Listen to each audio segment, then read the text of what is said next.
the neo-Nazi problem, and decline of secular humanity. By the counterintuitive. The promise of success is with the man who is determined to die proudly when it is no longer possible to live proudly. American fascist, Francis Parker Yockey. Racial Armageddon, nationalism, xenophobia, extreme right-wing ideology, patriotism, fascism, neo-Nazism, anti-Semitism, Islamophobia, reformations that advocate greater adherence to conservatism, to religion and race, share a common heritage. Morbid prophecy, messianic visions, violent affirmations, and utterly disastrous blowback. The escalation or emergence of the new right across the world in America, Europe, Russia, Israel, Ukraine, India, Argentina, Canada, Japan, and a host of other nations finds new strength and renewed darkness. At the intersections of old-school fascism, terrorized ethnic minorities, walled borders, racial depravity, collapsing economies, and violent conservative manifestos. In effect, throwing down the gauntlet at democracy once again, in the name of the disenfranchised, the unabashed, the seething, roaring masses. Be a Nazi, just don't use the word. Doist Hooker, 1998. Understood by us all, destined to realize God's design for humanity. Christian Identity, 2006. Be the true Hindu, fulfill your karma. Swami Adityanath, 2018.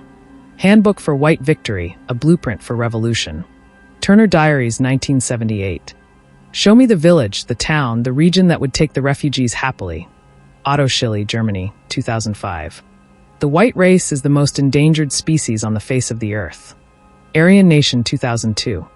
Blood and iron are the utmost qualities of true Russians. Vladimir Putin, 1999. We, the descendants of the Creator. Likud Coalition, 2013. Neo-Nazis as de facto fifth wheel of state policy.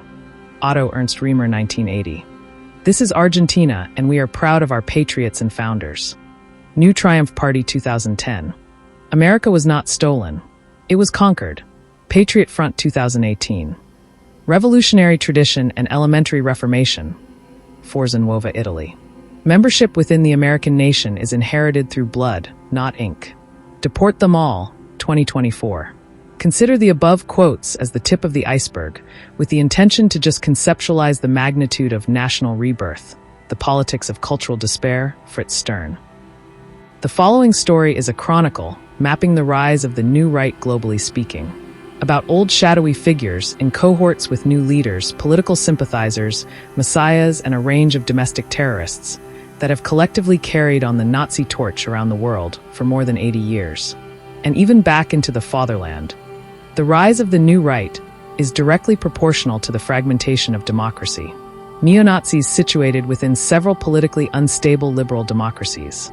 A society that became ripe for exploitation by a range of extreme right organizations, small splinter groups, propaganda mills, underground terror cells, militia groups, private cults, leading up to powerful political parties. As award-winning writer Chris Hedges outlines the incoming possibility of secular humanist society based on science and reason will be destroyed. There are thousands of documentaries, movies, books, stories, and conspiracy theories which unravel the long-gone Nazi era, but very few which document the global proliferation of the old Nazi vanguard, conservatism and nationalism within foreign minds and countries. The Reformation, new plots, counterinsurgency projects, play off between the enemies and the intelligence, with frequent blowback and unforeseen outcomes. Three figures of the Third Reich who managed to not only escape ruin and execution, but thrive as ambassadors of unfinished projects, carried over to South America, US, and the Middle East as new seeding grounds, leading to a range of horrific outcomes and new entanglements. Otto Scarface Skorzeny was a member of both the Schutzstaffel, SS, and the Gestapo. Famous for his rescue of Mussolini, 1943, Skorzeny had spent close to a decade training special agents about sabotage, espionage, and paramilitary skills. His experience would power many post-war projects spanning continents. Sensing incoming defeat and slaughter at the hands of the Red Army, March 1945. Using dozens of Red Cross ambulances, Skorzeny transported gold, jewelry, old paintings, and cash through southern Germany into Italy, Greece, Spain, and then across the Atlantic to Argentina, Chile, Bolivia, and Uruguay. According to Angel Alcazar de Velasco, Spanish fascist, Additional gold shipments during 1943–45 were disseminated through the German Foreign Office to its embassies in Madrid, Lisboa, Stockholm, Athens, Ankara, Cairo, and Bern. Yet such undercover robbery and distribution would not be possible without oversight and organization. Die Spin, the Spider, is one such example of organized Nazi networking involving a range of foreign agents, banks, embassies, politicians, and businesses that helped launder WW2 wealth from mainland Europe into other parts of the world over decades. We cannot be sure if the organization has ceased to exist. Christopher R. Hood Jr. New England Nazi Chapter. Scarface escaped from Darmstadt prison in 1949. The Romanian Iron Guard assisted Scorzeny with passage to Madrid, seeking protection of Francisco Franco's regime, whereby setting up a secret Reformation unit called Nazi Werewolves in early 1951. The group's mission was primarily to smuggle Nazi renegades hiding in Switzerland, Austria, Spain, and Portugal out of Europe. By 1953, several members of the Nazi Werewolves were assigned to terrorize and spy on Americans, French, British, and Russian officials living inside occupied Germany. Scorzeny would play a key role in connecting German military expertise of Krupp and President Juan Perón of Argentina during 1965–66. Perón's domestic policy wielded a reign of terror upon thousands of Argentine dissidents, communists, workers, journalists, political rivals, and prominent Jewish business. The Argentine regime would provide a safe haven to high-ranking Nazi officers, Italian fascists, war criminals along with their families. While Scorzeny was based in Buenos Aires, he assisted ex-Nazis, including Hans-Ulrich Rudel, Stuka hero, become part of the Argentine Air Force. Anti-communist credentials and fascist ideologues were favored by Perón and by Nazi diaspora and business groups in Argentina. Bolivian General René Emilio Barrientos Ortuno sought Argentine weapons and militia in 1965 to eventually gain power and popular support, leading the way to become president of Bolivia in 1967. The same year, Barrientos signed the execution order of revolutionary leader Che Ernesto Guevara. Over time, counterinsurgency and guerrilla training would become Scorzeny's unique selling proposition, extending his expertise to nationalist leaders and anti-imperial freedom fighters based in former Yugoslavia, Algeria, Egypt, Morocco, Palestine, and Syria. Is how Otto Scorzeny amassed a sizable fortune but with no heirs. Scorzeny found opportunity even within pan-Arab nationalism. Extensively collaborating with Gamal Abdel Nasser, Scorzeny trained young Yasser Arafat as part of a Palestine guerrilla unit, the founding cadre of PFLP, the future PLO. In 1975, aged 69, Scorzeny died in Madrid. The same year, his patron protector Francisco Franco, dictator of Spain, also passed away, ending more than 40 years of fascist darkness and regression in Spain. The local neo-Nazis of Spain would appear decades later. Defeated and disbanded, certain Nazis knew that their survival or even hope of reformation could only be possible by playing the West against the East or vice versa. No one better at that game than Reinhard Gehlen. While before the end of WW2, Gehlen was convinced that the US and the Soviet Union would be at loggerheads. The Prussian spymaster crafted a plan to keep his experienced staff together and to maintain the clandestine cells, radio posts, propaganda mills, and tiny guerrilla groups active, spread across Eastern Europe and the Balkans, make the victors pay for it. The beast reawakens, Martin A. Lee. Gehlen, much like Heinrich Lübke, evaded the Nuremberg trails, thanks to deals brokered with Western intelligence, based on the vast archives of the Soviet Union. Information about its army, ordinances, prisons, list of espionage agents, its industrial and human resources. An ardent anti-Semite and anti-communist, on one hand Gehlen provided the Americans and British with tons of Soviet secrets, and on the other hand forged the Gehlen Organization, as the predecessor of West German intelligence, the BND, Bundesnachrichtendienst. By the late 50s, the BND managed to enlist dozens of ex-Nazi, ex-Wehrmacht officers and East German defectors into the state apparatus, as well as help former Hitlerites find comfortable lodging within West German political parties, such as the Christian Democratic Union, CDU. In effect, the newly formed Bonn Republic of 1955–65 would swiftly become a Trojan horse for hundreds of ex-Nazis dreaming and plotting a revival.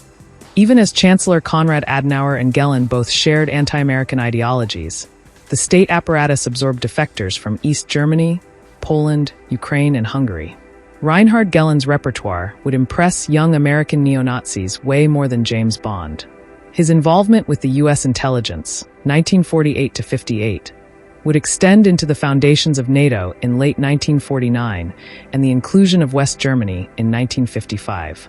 Even though Gellen could not manage a wholesale Nazi restoration, his dedication to the project manifested as the Rattlin, whereby hundreds of ex-Nazis found safe passage to the US, Canada, Argentina, Mexico, Panama, Chile, Bolivia, and Uruguay. The infamous Klaus Barbie being just one case of Gellen's Rattlin. The funny part that the BND, CIA, NATO, and KGB were all clued in about the proliferation of the Nazi pathogen. According to German historian Hedwig Richter, by the late 1990s, the diaspora of ex-Nazis dotted around Western Hemisphere would number no less than 50,000. In 1998, the U.S. Congress passed the Nazi War Crimes Disclosure Act, and as a consequence hundreds of documents, photographs, and memos exchanged between Gellen, Konrad Adenauer, Theodore Heuss, and the CIA were exposed. The widespread recruitment of ex-Nazis during the Cold War by the US and Soviet Union, however clandestine or organized, would lead to many unforeseen entanglements and future blowback.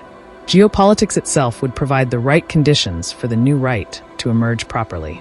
Yet Reinhard Geller would not be around to see all that, quietly passing away in Bavaria, June 1979. Otto Ernst Riemer's breakthrough as a Nazi hero came right after the failed attempt to assassinate Hitler in July 1944. Heading the bloodbath of revenge that followed, more than 5,000 Germans were arrested, tortured, and killed. Unlike Reinhard Gellen and Otto Skorzeny, this Wehrmacht general was clearly anti-American, anti-Semitic, and hence pro-communist. But Riemer never ceased dreaming of a fascist comeback and a reunified Germany. National Socialism would one day conquer the world without having to wage another war. One of the founding members of the Sozialistische Reichspartei, SRP, Riemer managed to gather more than 150,000 volunteers by 1951. He believed that German rearmament was essential, but not to save Western Europe from communism. Even as the CIA and British intelligence dreaded the reformation of fascist groups within Germany, as Riemer retained complete impunity till 1953. The same year, SRP was banned by the newly formed West German parliament. Using the Rattlin, Riemer escaped to Damascus in 1955. Riemer and his colleagues as expats pursued a strategic relationship with the Soviet Union, all the while still hoping for a reunited fatherland. One that would be armed to the teeth again, and would position itself back as a formidable power between East and West, only to dominate Europe again. And boy did it happen. Situated in the Middle East, Riemer's past military experience would find a new market and calling, with several Arab groups based in the Levant. Weapons manufactured in Spain, Italy, Czechoslovakia, and Argentina were shipped to anti-imperial and anti-Israeli coalitions sprouting in the Middle East.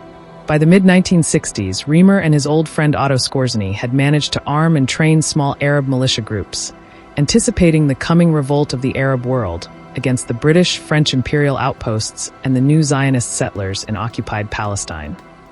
One influential Arab leader to seek alliance with the Nazis was Hajj Amin al-Husseini, the Grand Mufti of Jerusalem. While situated in Egypt, Riemer wrote an article for Der Weg, a Nazi monthly published in Buenos Aires, claiming that both Germans and Arabs were oppressed by international Jewry.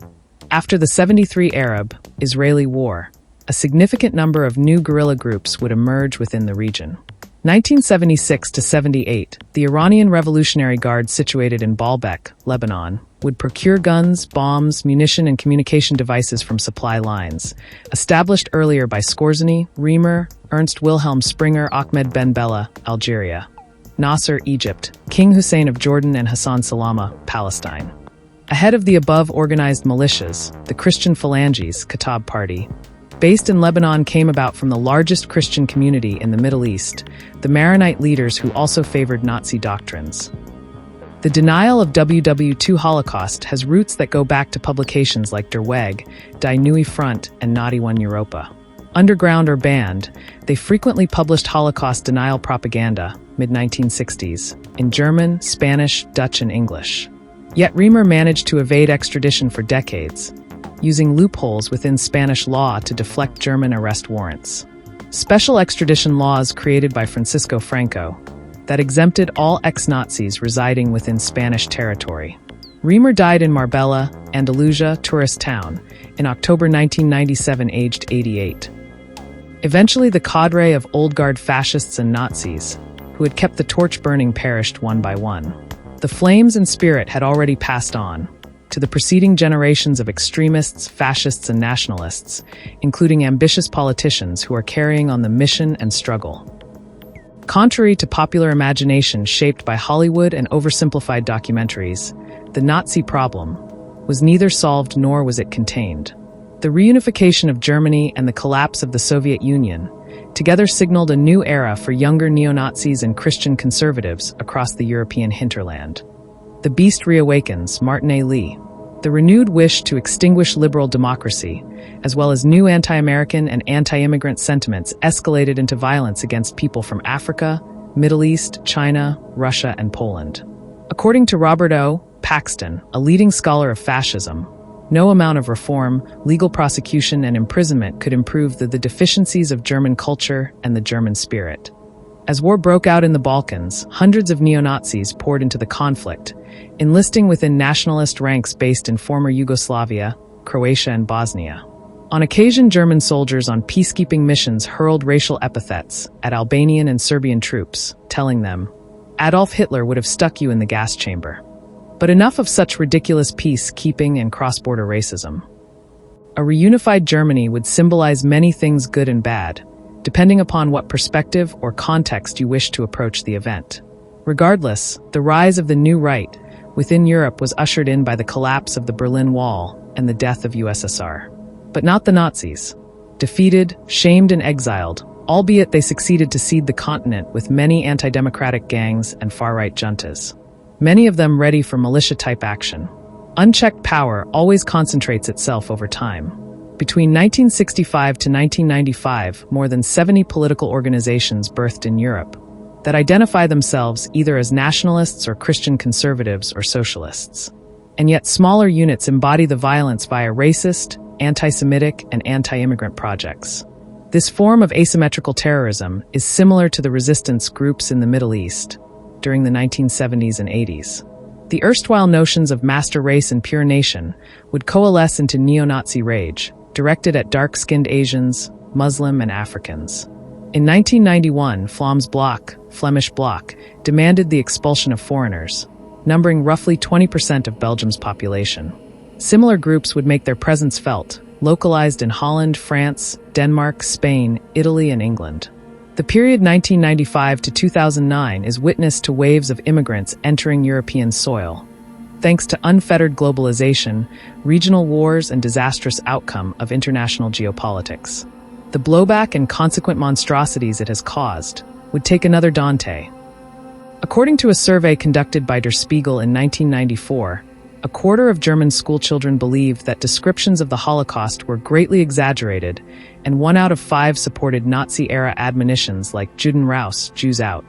September 19, 1991, neo-Nazis attacked a hostel for Asian and African immigrant in Hoyerswerda. They burned the building down, terrorizing the immigrants and townsfolk, as well as inciting other neo-Nazi and anti-immigrant groups into action. The Deutsch mob was not easily sated. Neo-Nazis went ballistic, stabbing immigrants on street corners, burning children to death in their homes, and beating up non-Germans in dozens of cities and towns. The beast reawakens. Official numbers show 1683 violent racist incidents that occurred between 1990 to 1993 within reunified Germany. A record-breaking rise of xenophobic violence, forcing the German parliament to slash immigration policies and round up thousands of asylum seekers. During the late 1990s, in Belgium, France, Spain, and Holland, vaguely racist gabbers, akin to 80s skinheads, remained unorganized but regionally active. Mostly concerned themselves with massive raves, hard drugs, vandalism, online forums, merchandise, and propaganda, but shared a common devotion to subvert constitutional rights, civic laws, and vandalize institutions that protect foreigners and immigrants. But far-right activity can go horribly wrong when facing an equally militant enemy, as is the case of Professor Pim Fortuyn. On May 6, 2002, Pim Fortuyn was assassinated in front of his house in Hilversum, Holland. the first political murder in Holland since WW2. But far higher number of violent organized attacks continue on people of color, in towns like Chemnitz, Neukölln, Dresden, Bad Hersfeld, and Kassel, to name a few. As a country that puts forward an image of international multiculturalism, neo-Nazi reformation and violence not only busts the myth, but also exposes the diminishing prospects of democracy, very frequently involved in surveillance, crackdown, and police violence. The recent crackdown on citizens and journalists involved in pro-Palestine anti-Zionist activities in Germany is one ongoing example. Yet more powerful ultranationalist leaders would rise to power, thanks to ordinary Germans voting for the AfD in large numbers, enough to directly attack various liberal institutions and left political parties. Hence, was Germany really denazified? Why does Germany unquestionably support the genocidal settler colonial project of Israel, who financially empowers the AfD and a range of neo-Nazis? Regardless, the long-dead fathers of the Third Reich would surely be proud of the AfD and 21st-century blonde Aryan ultranationalists. Worse than you think. No surprise that a white messianic figure like Elon Musk would podcast with the AfD. Through projects like Operation Paperclip, Ratlin, Odessa, and Die Spin, many Third Reich scientists, engineers, chemists, weapons experts, pilots, doctors, espionage agents, aerial photographers, etc. found their way into post-war America, and some even into the state and military apparatus. Merits a special mention about intelligence maverick Frank G. Wisner, who was key to rehabilitate many Nazis as well as communist defectors to America and Canada. But these skilled folks, Nazi or not, would be totally overshadowed by the emergence of neo-Nazi figures symbolic of white pride and Aryan revival. Asymmetric alliances and formations would sweep hundreds of thousands of people into white nationalism, anti-immigration, Nordicism, anti-Semitism, anti-Catholicism, right-wing populism, anti-communism, homophobia, anti-atheism, and Islamophobia. Common to fascist leaders back then and even now is a harvesting of fear, reaping the returns of national moral panic. Or as Francis Parkey Yockey wrote at the end of his life, "Youth of America, awake. It's your problem and your task." Would make Yockey proud of Donald Trump harking, "Build a wall. Crime will fall." Francis Parker Yockey was controversial and iconic for neo-Nazis in America. His messianic visions of racial Armageddon for a superior society would bring back Germanic visions of the master race. Yockey was a devout anti-Jewish pro-Nazi figure who was eventually kicked out of military service in 1944 on medical grounds, suffering from dementia precox. Despite his dubious track record, Yockey managed to secure a low-paying job at an American army base in West Germany. The Counterintelligence Corps raided his home in Germany in 1947, but Yockey fled to Britas Bay, Ireland. Exiled there for about 3 years, Yockey composed his magnum opus, 600 pages titled Imperium. Following the footsteps of Oswald Spengler, yet again Yockey identified a bunch of high cultures in history, which he believed were spiritual superorganisms, and consequently the rest were either garbage or up for outright elimination. But ironic his revised future of Europe as a single, integrated entity, which would actually happen decades later. Yockey's philosophy of cultural vitalism is a redux of Spengler's Decline of the West that works its way into the future as Samuel Huntington's Clash of Civilizations. Yockey's ideas would be absorbed by young American fascists, members of the KKK, anti-Semites, Satanists, and Odinists, to name a few. Mastermind of the Oklahoma City bombing, Timothy McVeigh was an ardent follower of Yockey and Spengler. Even young neo-fascists like Augustus Sol Invictus idolized Yockey as the American Hitler. Yockey's Imperium inspired George Lincoln Rockwell, founder of the Nazi Party of America, NPA.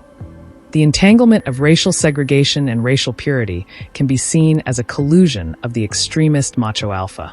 The neo-Nazis and the Nation of Islam shared similar values, drew peace, and were anti-imperial, anti-communist, anti-Semitic, and anti-feminist.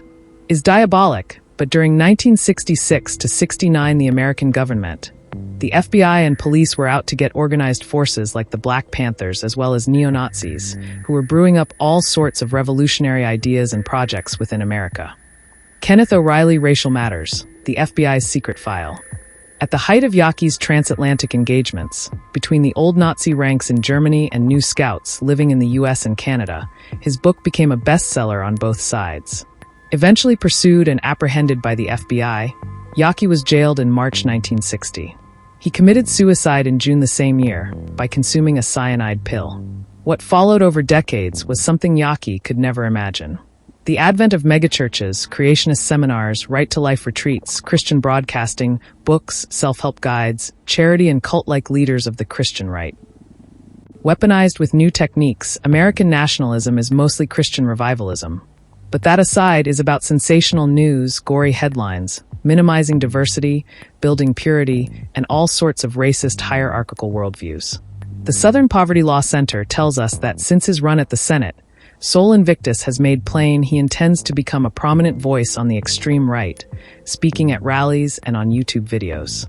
Central to his message is that a civil war is necessary to preserve Western civilization. Collective psychosis can range from homophobia to WW2 Holocaust denial to pro-life activism, to sweeping denial of science to xenophobic Silicon Valley doomer cults. Way worse, when fascism and Christian dogma takes on Supreme Court rulings, including the overturning of Roe v. Wade, that heralds the ascendancy of Christian fascism in the United States. Chris Hedges, 2023. The fascist American Christian is warning his fellow white men and women about criminal migrants and violent Venezuelans by uncovering the truth or fabricating daily conspiracy theories. Messianism, hate and faith needs an economy and platforms to thrive, is why thousands of American neo-Nazis, fascist coalitions, quack scientists, and conspiracy theorists currently thrive on Twitter, X, and Rumble.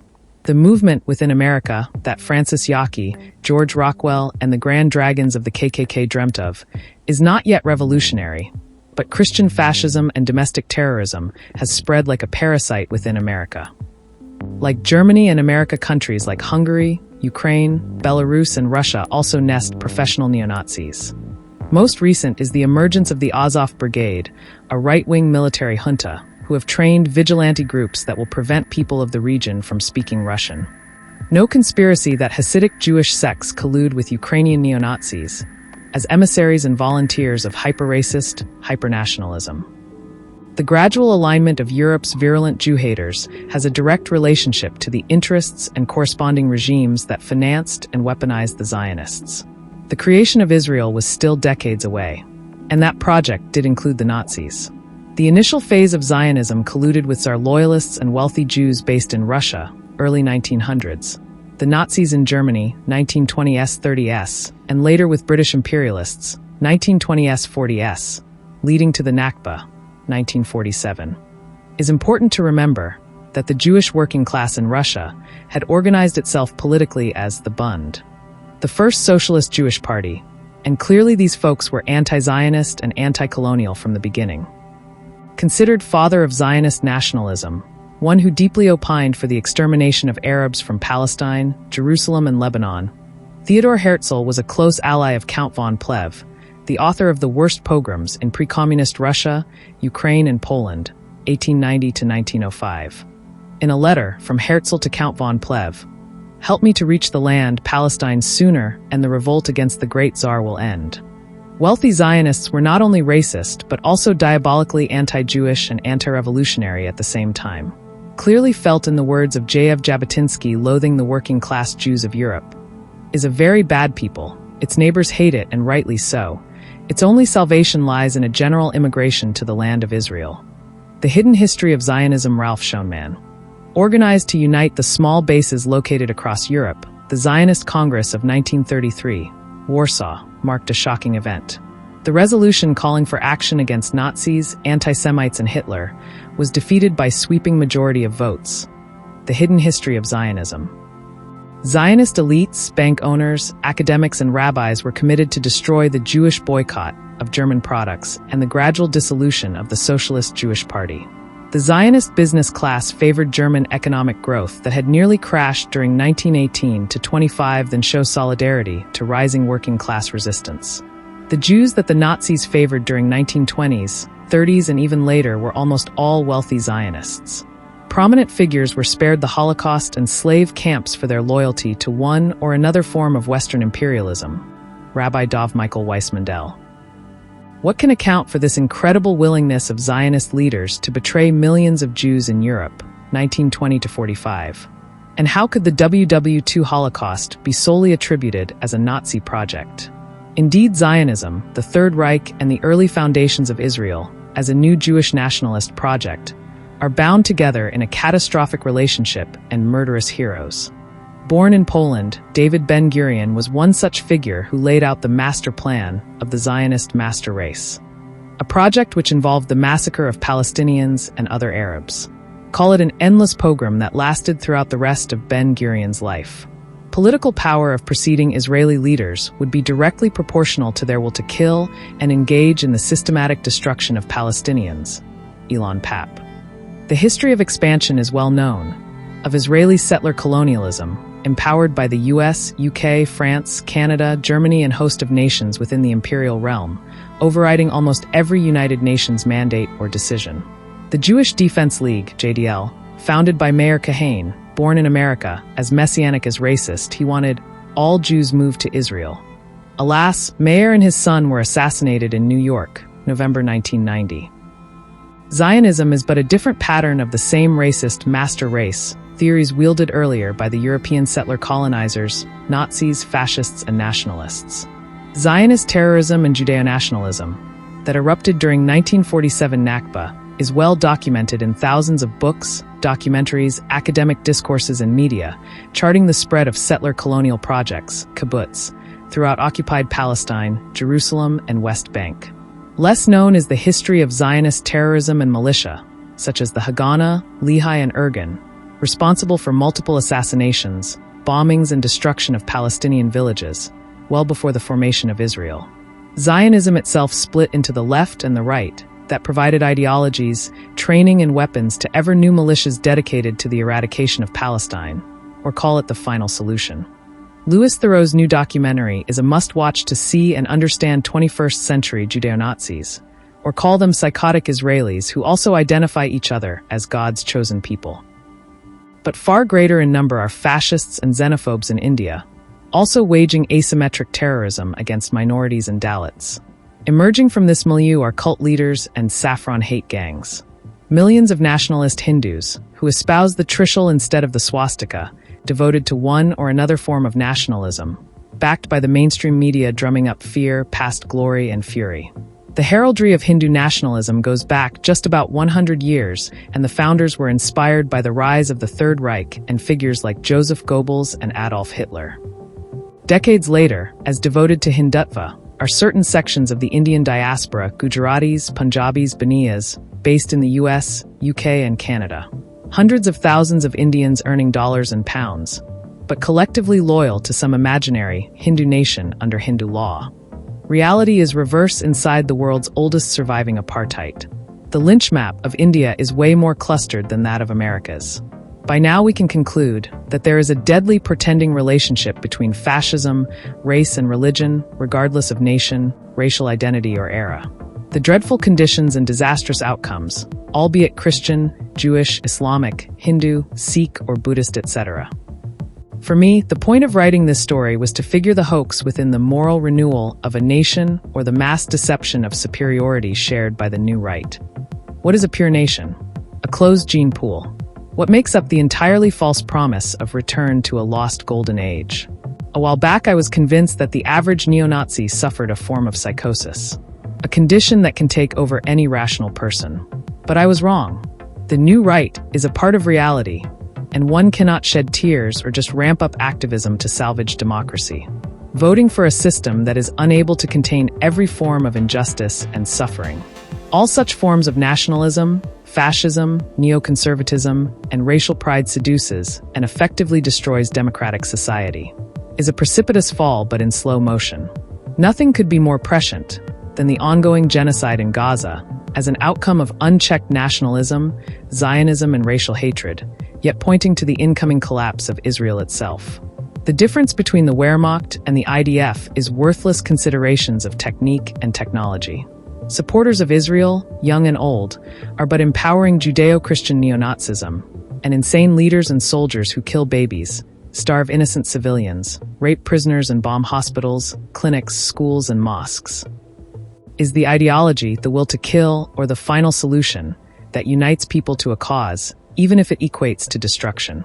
In the name of nation, race, and vision, a set of horrible people will wage war, will commit war crimes, will unleash violence upon the poor and the inferior.